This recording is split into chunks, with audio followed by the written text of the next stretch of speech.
मु धन्यवाद दूची धन्यवाद भी कम हम कृतज्ञता जनाऊँगी भारत सरकार के पाखे प्रधानमंत्री के पाखे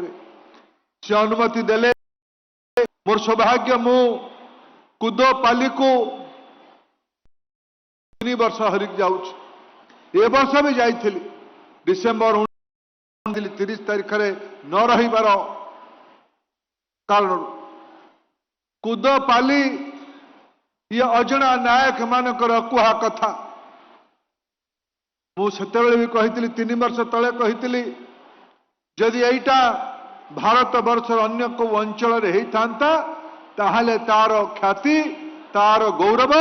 आज आहुरी उपरକୁ जाइथांता कौन भल काम डेरी न थाए